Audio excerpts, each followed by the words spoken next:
Kemudian masalah kiamat itu mahu zahir kerana telah terbit beberapa banyak tanda-tanda ni yang kecil. Nak pergi tunggu tanda besar ya tuan-tuan. Sebagai yang telah disabdakan dan telah dikhabarkan oleh Rasulullah sallallahu alaihi wasallam sebelum kewafatannya sallallahu alaihi wasallam. Maka jikalau orang itu tanya akan daku, ya, mengapa tidak berdiri kiamat ini sebagai yang disabdakan oleh Rasulullah SAW dalam masa 1990 dalam berapa tahun dah ni, kalau kita apa ada ribu dah ni kan?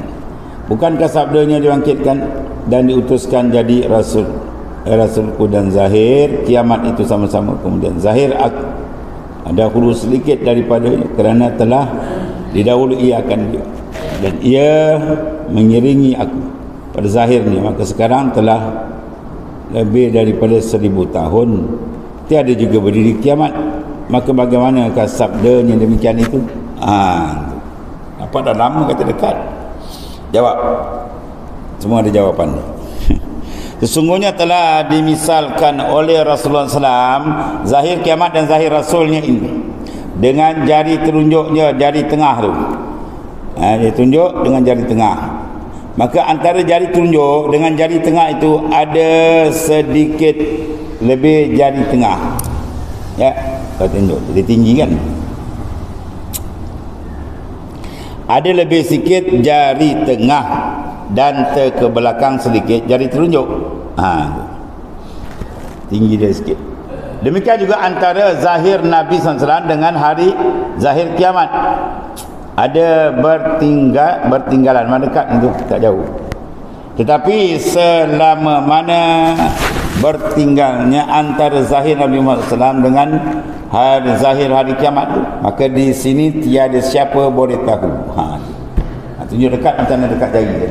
Tapi suara hakikat macam mana? Bila itu tak diberitahu. Ya, pada kita nampak lambat, padahal kata Tuhan dekat dia masa.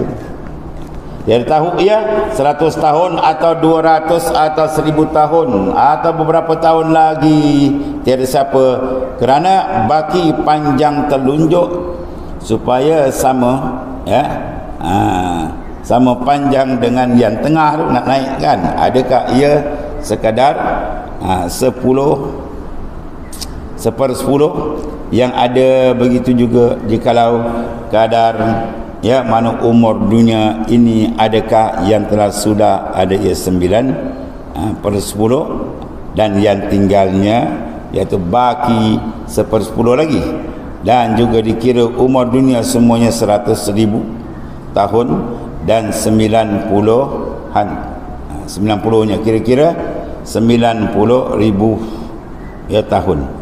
Maka jadi bakinya dari masa zahir Nabi SAW sampai kiamat 10,000 tahun.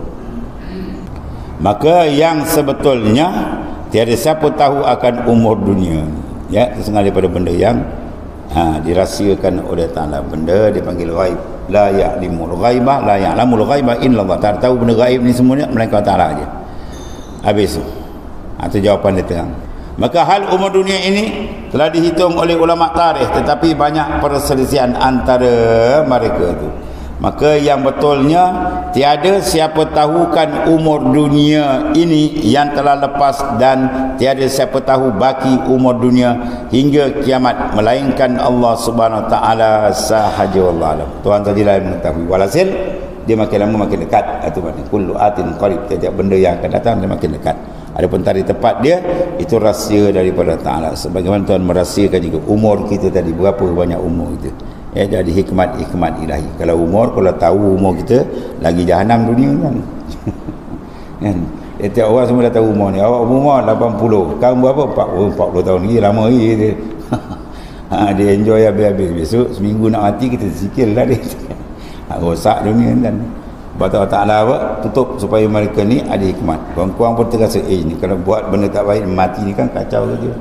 Itu antara hikmat Allah Ta'ala, maknanya istitarkan, sembunyikan, tutup, ya, akan perkara yang sembunyi, terutama hari kiamat secara tepat, tanda akhir, ya, supaya manusia beringat. Kemudian babu ja'am fi kita litarku wallahu alam.